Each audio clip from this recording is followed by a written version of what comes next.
Press the bell icon on the YouTube app and never miss another update. Hello everyone, welcome to my channel that is book dissection. जैसा कि आपको पता है कि हमने एक सीरीज शुरू की है क्लास 12th इंग्लिश कोर के लेसन्स की। मैं अपना फर्स्ट वीडियो अपलोड कर चुकी हूं जो कि लास्ट लेसन है, which is ironically our first lesson, जिसमें आपको एनिमेटेड समरी मिल जाएगी हमारे लास्ट लेसन की, which is our first lesson of Flamingo. ये मेरा सेकेंड वीडियो है जिसमें I am going to teach in detail the meaning of each and every line along with the summary and each and every word. For those of you who want to study in detail, उन लोगों के लिए, उन बच्चों के लिए जो detail में इस लेसन को पढ़ना और समझना चाहते हैं, मैं लाइन बाय लाइन आपको हर एक सेंटेंस का मीनिंग बताऊंगी along with everything that is important. So please listen, like, share and subscribe my channel and forward to as many people as you can, ताकि जो मेरा नॉलेज है, जो आपका नॉलेज है, वो ज़्यादा से ज़्यादा स्प्रेड हो। इसके बाद मैं एक और वीडियो लेके आऊंगी related to the same lesson, जिसमें मैं इस लेसन की theme, sub theme, incidents and all the important questions which had been asked in previous years वो डिस्कस करूंगी, so that with these 3 videos your entire lesson will be prepared. So let us start and I expect you people to be ready with your Flamingo books, page number 2, that is the last lesson. Late us start. So let me tell you in brief the beginning. Actually ये बात है Franco Prussian वार की, जब France और Prussia के बीच में war चल रहा था और फ्रांस को प्रूशिया ने हरा दिया था। Prussia is actually Germany. Germany से ऑर्डर आ गया था कि एल्सेक और लॉरेन जो डिस्ट्रिक्ट्स हैं वहां पे केवल जर्मन पढ़ाया जाएगा नेक्स्ट डे से। And here we have 2 main characters of the story. One is Franz, who is a boy, and second is M. Hamel, who is a teacher. So everything we will understand line by line, word by word. So let us start. I started for school very late that morning and was in great dread of scolding, especially because M. Hamel had said that he would question us on participles and I did not know the first word about them. मैं उस दिन school के लिए let start हुआ और मैं डर रहा था क्योंकि मेरे टीचर एम हैमल ने मुझे कहा था कि पार्टिसिपल्स तैयार करके आना, और मैंने पढ़ाई नहीं की थी, इसीलिए मैं डर रहा था। For a moment I thought of running away and spending the day out of doors. एक पल के लिए मेरा मन हुआ कि क्लास नहीं जाऊं और बाहर ही एंजॉय करूं।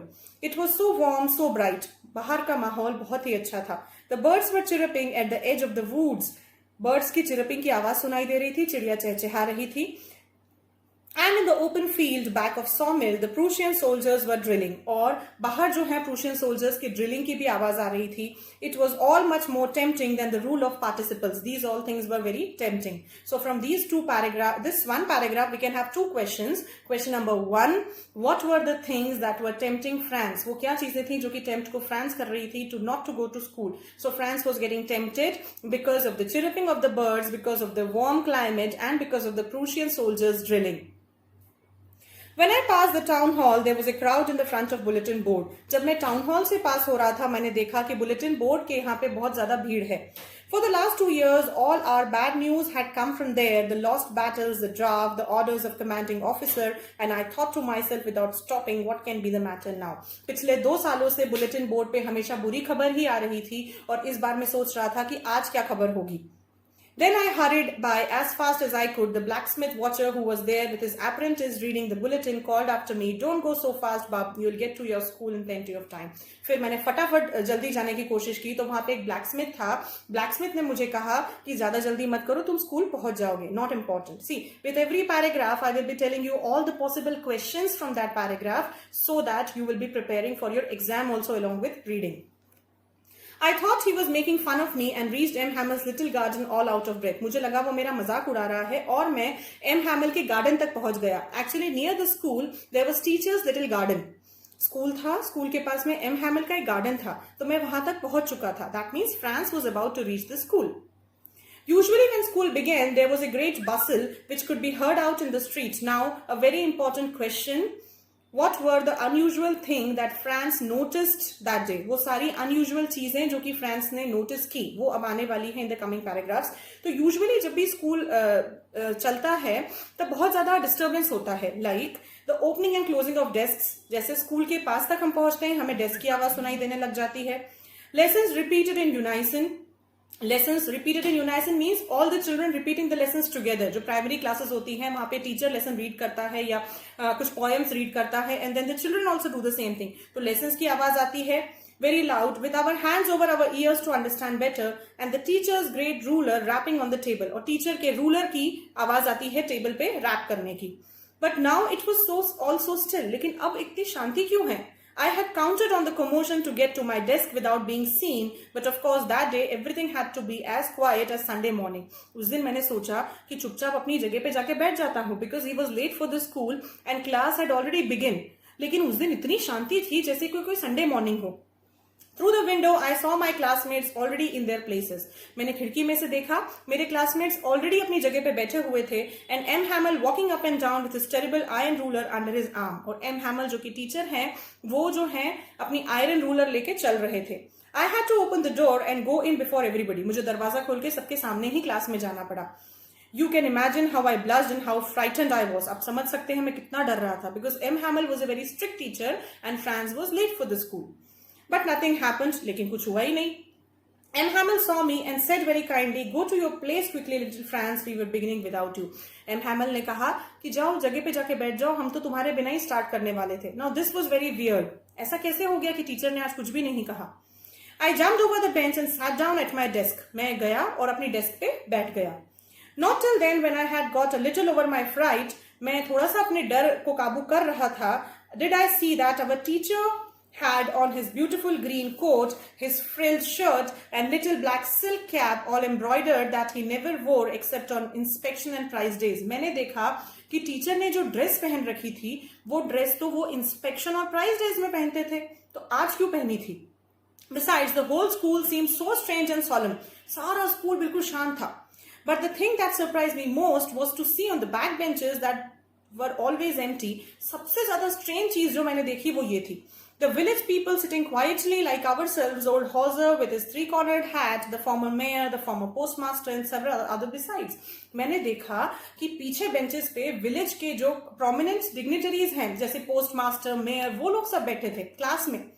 तो ऐसा कैसे हो सकता है? Everybody looked sad and Hauser had brought an old primer thumbed at the edges and he held it open on his knees with his great spectacles lying across the pages. You can see in the picture. So Hauser was sitting and he had some book and he was reading. That's it. Not so important. यहाँ तक जो एक बहुत important question का answer हम पढ़ चुके हैं, that is what were the unusual things that Franz observed that day. There was no sound, there was no opening and closing of desks, there was no sound of lessons being repeated in unison. Teacher allowed Franz to enter the class without interrupting and without scolding.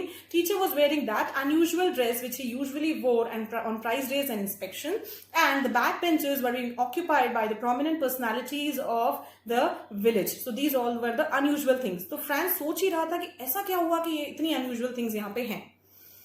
While I was wondering about it all, M. Hamel mounted his chair and in the same grave and gentle tone which he had used to me said, मैं ये सब सोच ही रहा था और M. Hamel ने कहा, My children, this is the last lesson I shall give you. मेरे बच्चों, ये आखिरी लेसन है जो मैं आपको पढ़ाने वाला हूँ. The order has come from Berlin to teach only German in the schools of Elsek and Lorraine. German से ऑर्डर आ गया है कि एल्सेक और लॉरेन जो कि फ्रांस की डिस्ट्रिक्ट्स थी, वहां पे केवल जर्मन लैंग्वेज पढ़ानी है. The new master comes tomorrow. तुम्हारा नया मास्टर कल आने वाला है. This is your last French lesson. I want you to be very attentive. मैं चाहता हूं कि तुम बहुत attentive रहो. ये तुम्हारा last lesson है. What a thunderclap these words were to me. This is very important point which can be a question. What a thunderclap were these words to me. Thunderclap means shock. So Franz was shocked on hearing that teacher was about to leave the school. Oh, the wretches. That was what they had put up at the town hall. So Franz realized कि अरे town hall में जो bulletin board है वहाँ ये notice लिखा हुआ था. Oh, the wretches means very unhappily he said. My last French lesson. Why? I hardly knew how to write. तो Franz all of a sudden realized कि अरे ये मेरा आखिरी lesson है. अभी तक तो मुझे पता ही नहीं है कि French लिखते कैसे हैं. I should never learn anymore. अब तो मैं सीख भी नहीं पाऊंगा, टीचर ही नहीं रहेंगे तो. I must stop there then. Oh, how sorry I was for not learning my lessons. मैं बहुत दुखी था कि मैंने अपने lessons नहीं अच्छे से पढ़े. For seeking birds' eggs. मैं क्या करता था कि जब क्लास चलती थी तो बाहर जो है birds के eggs पे फोकस करता था. For going sliding on the Sar. Sar is a river. मैं सोचता था कि मैं सार रिवर पे जाऊंगा तो क्या करूंगा. So highlighting every child's mentality. Usually जब क्लासेस चलती हैं बच्चों का ध्यान कहीं और रहता है. My books that had seemed such a nuisance a while ago. वो किताबें जो मुझे एक बोझ की तरह लगती थी, so heavy to carry, my grammar, my history of the saints, were old friends now that I couldn't give up. मेरी सारी किताबें जो मुझे बोझ लगती थी, आज मेरे दोस्त थे जिन्हें मैं छोड़ना नहीं चाहता था। And M Hamel too, the idea that he was going away, और ये सोच, ये विचार कि टीचर जाने वाले हैं, that I should never see him again, कि मैं उन्हें कभी नहीं देख पाऊंगा, made me forget all about his ruler and how cranky he was। मैं सारी उनकी नेगेटिव चीजें भूल गया कि वो कैसे रूलर से मुझे मारते थे, भूल गया कि वो कितने स्ट्रिक्ट थे, क्रैंकी मीन्स सनकी। तो मैं सब कुछ भूल गया because I was very sad because the teacher was going and I had no option to learn. Poor man, it was in honor of this last lesson that he had put on his fine Sunday clothes। अच्छा, तो ये है उनको honour करने के लिए, उनका आखिरी दिन है, इसलिए उन्होंने आज ये वाले कपड़े पहने हैं। And now I understood while old men of the village were sitting there in the back of the room. अब मुझे समझ आया कि रूम के बैक बेंचेस पे ये सारे डिग्निटरीज क्यों बैठे हैं।